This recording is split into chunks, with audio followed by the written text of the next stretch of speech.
A poor miller had 3 sons. When he died, all that he left behind was a mill, a donkey, and a cat. "Well, since I'm the oldest," said his first son. "I'll take the mill." The second son quickly added, "And I'm next. I'll take the donkey." They looked at their younger brother, Marquis. "How lucky you are! You shall have the cat," the brothers said, and laughed out aloud.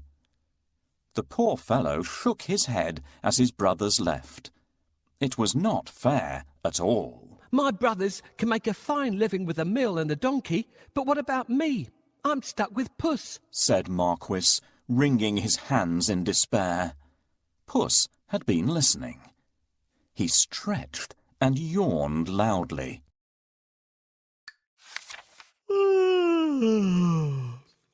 Now, you won't have to worry when I'm around.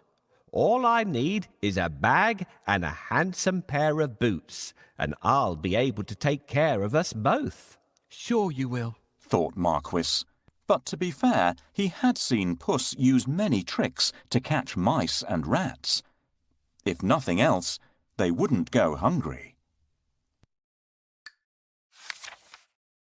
"Our father left us some property in his will. I can't help thinking that it's been divided unfairly. Do you remember what I got?" "My father has left me this cat. What am I supposed to do with it?" "You don't have to do anything with me." "A talking cat? Did I really hear you speak, or am I dreaming?" "My dear master, please don't think that I'm useless.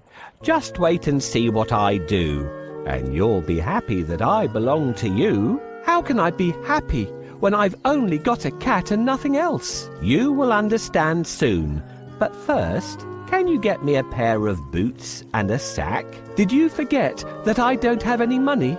See if you can find a sack here. We'll get the cobbler to make you a pair of boots."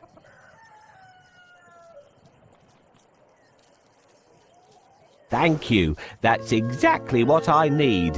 Now that we have the sack, let's go and get a pair of boots from the cobbler." "Found a sack? You're a smart fellow. Come, we'll go and see the cobbler.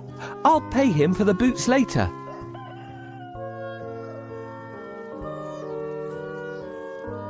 "Yes, this is the cobbler's workshop. I can get my boots here." "This is the last pair of boots I have. Let it bring you luck." "Thank you. These boots suit me perfectly."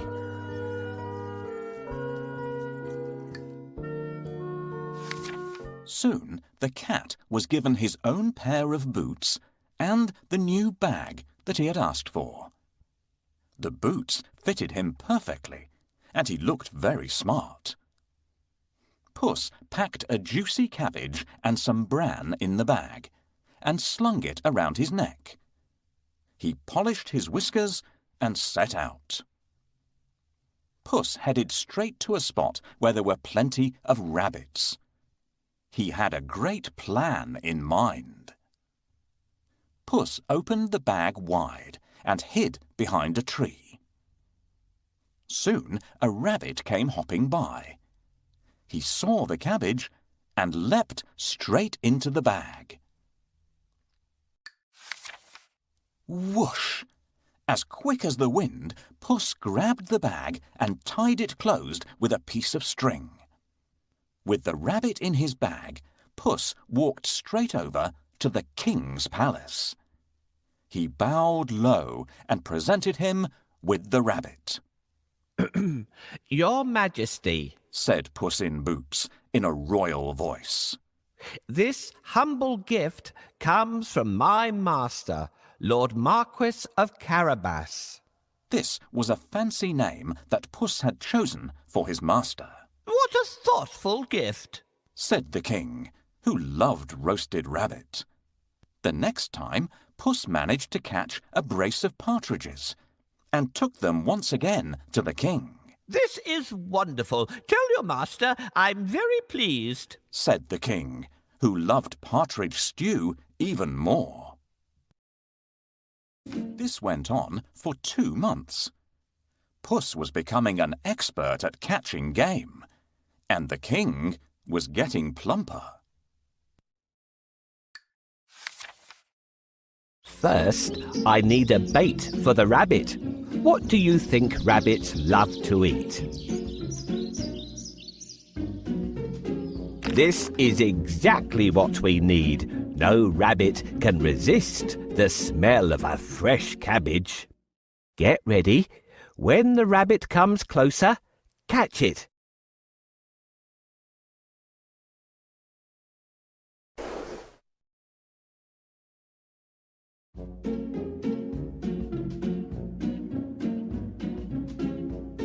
Got you. Thanks for your help. I will take this rabbit to the castle and offer it to the king.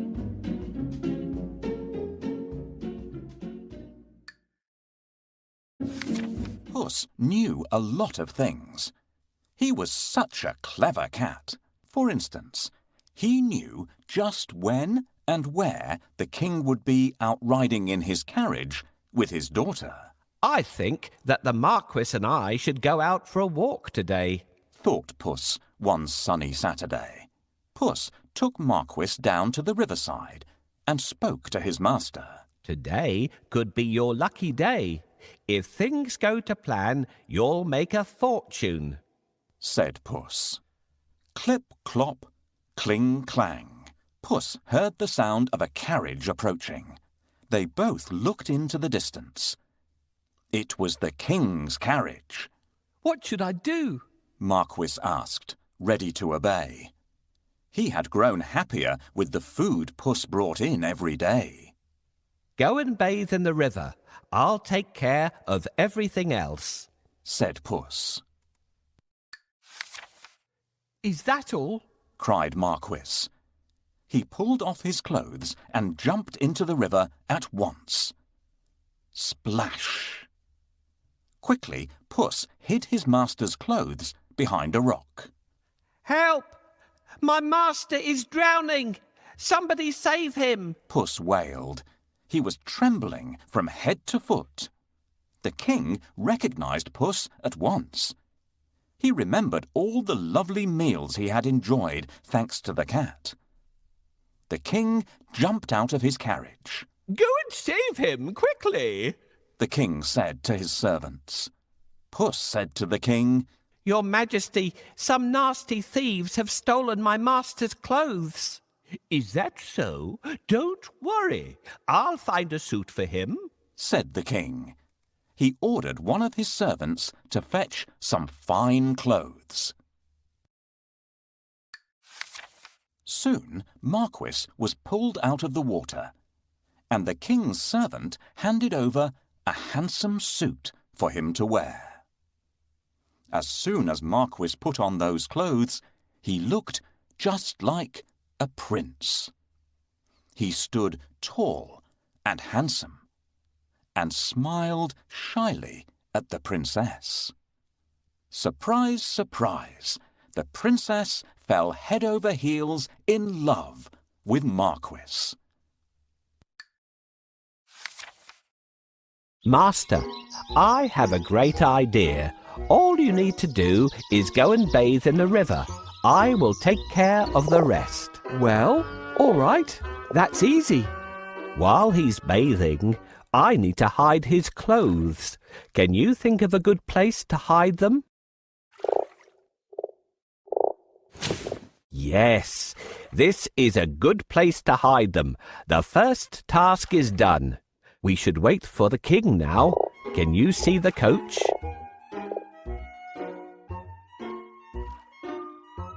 Your Majesty, please help.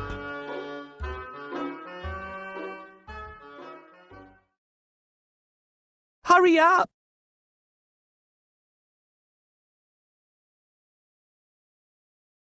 My master is drowning.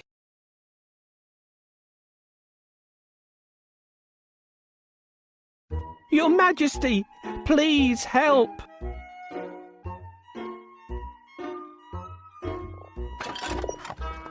Coachman, stop here. Somebody is calling for help. Help! Someone help me, Your Majesty. I'm Puss in Boots. Do you remember me? My master decided to bathe. He went into a deep place, but unfortunately, he can't swim out of it. Ah, I remember you. It's you who brought me the presents, right? Wait, we'll save your master. Oh, thank you. Please save the Marquis of Carabas.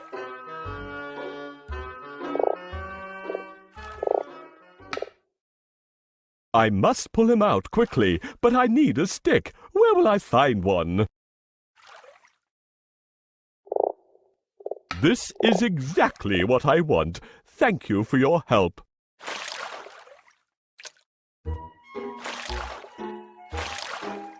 Here you are, dear Marquis of Carabas, safe on land again. Your Majesty, while my master was swimming, his wonderful suit has been stolen.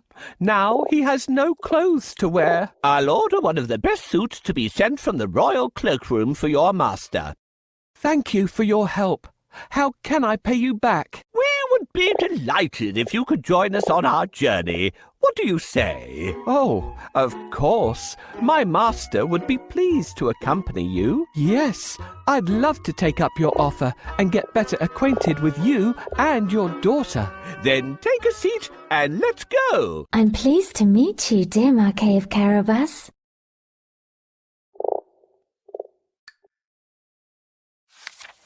Puss grinned. Things were going just as he had planned. But he had more work to do. If you will excuse me, I'll go and make suitable arrangements to receive our king at the castle. Puss said. Marquis was puzzled because he didn't live in a castle. But he kept quiet. Puss ran ahead and met some men mowing the fields. My good fellows, stop your work and listen. The king is coming this way, and you are all in grave trouble. The only way to save yourselves is to say that these fields belong to the Lord Marquis of Carabas. Puss announced. The mowers looked at Puss in surprise. They were scared. This Lord Marquis must be very powerful, they thought. They agreed to do exactly what the cat said, to save themselves. Puss went ahead and saw some men and women reaping grain in a field. My good fellows, you can reap later, but listen to me now. The king is coming this way, and he'll make mincemeat of you unless you say that these fields belong to the Lord Marquis of Carabas. Puss announced. The reapers were very puzzled, but they definitely did not want to become mincemeat.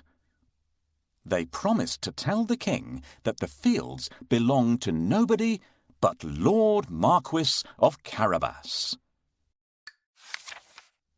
Puss went ahead and warned everybody to tell the king that the land belonged to Lord Marquis. The people thought that it wouldn't be right to mess with Lord Marquis. They decided to do exactly what the cat asked. But Puss had still more work to do. Huff, puff. He ran all the way until he reached a huge castle. Can you guess whose castle it was? Yes. The castle and all the lands belonged to a fierce and powerful ogre. But Puss was not scared of the ogre. He knocked at the castle door. Blim, blam. 2 guards opened the door. I'd like to pay my respects to your mighty master, said Puss. The guards knew that the ogre loved anybody who admired him. So they let Puss in at once. Puss bowed low to the ogre. I have heard much about your great powers. Is it really true that you can transform yourself into any animal you wish? Asked Puss. Even a lion? Watch me, said the ogre. Right before Puss's eyes, he transformed himself into a mighty lion. He roared so fiercely that Puss sprang up the curtains in fright. The ogre laughed loudly. That's amazing, Said Puss. but I bet you can't turn yourself into a small creature. That's the most difficult thing in the world. I can, Said the ogre. No, it would be impossible for a mighty ogre to turn into something like, for instance, a mouse? Said Puss. Oh, really? Asked the ogre, snapping his fingers. Boom! The ogre became a tiny mouse and scurried across the room. Quick as lightning, Puss pounced on the mouse and ate it in one gulp. Puss licked his lips. He clapped his hands 3 times and summoned all the people living in the castle. The ogre is no more. Puss announced. Will you accept Lord Marquis of Carabas as your master? He is kind and just, good and generous. The guards, maids, cooks, servants, and everyone else in the castle looked at Puss in surprise. But they nodded at once. They had never really liked the ogre anyway. Puss ordered everyone to prepare a feast for Lord Marquis and his very special guest, the king himself.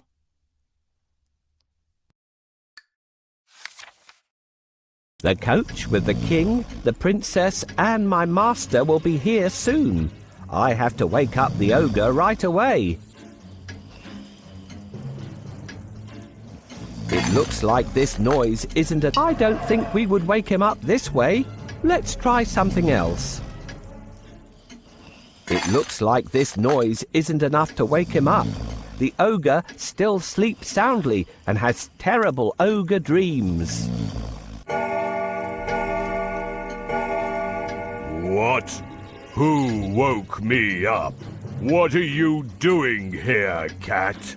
How dare you disturb me? I have heard that you are a master of magic and can turn into any animal. Is that true? That's true indeed. I can prove it if you have any doubt. I would like to see. Can you do it? Turn into a lion, please. No problem. Whoa! How scary! Enough! I believe you! I really believe you now!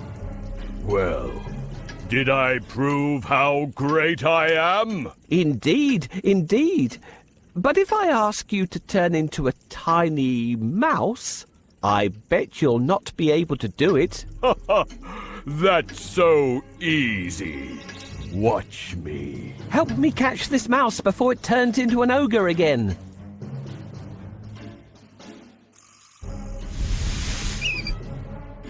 Hooray! Now my master owns this castle. I'm smart and handsome. I'm the one and only Puss in Boots.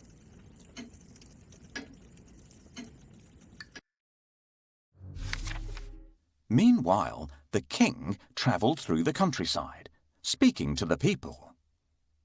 He was very surprised to learn that almost all the land around him belonged to the young man by his side. When the king's coach finally reached the castle, Puss ran out to welcome them. Welcome to our humble abode, Puss said to the king. The king gulped. The castle was bigger and even more stunning than his own. Puss led them straight to the huge dining hall. The table groaned with the weight of roast chicken, rabbit stew, mince pies, smoked duck, and hundreds of other dishes. The king was in 7th heaven. After eating the great feast and sipping the finest wine he had ever tasted, the king said, My dear Lord Marquis, I'd be delighted if you would marry my only daughter. Marquis smiled at the princess. I will if the princess wishes to live with me, said Marquis shyly. The princess was so happy that she wanted to dance all around the castle. She blushed in delight and nodded. They married and lived happily ever after. And so did Puss, because loyal Marquis made him a lord of the castle. Puss enjoyed great feasts every day and did not go after rats or mice any more, except now and then, when he wanted some fun.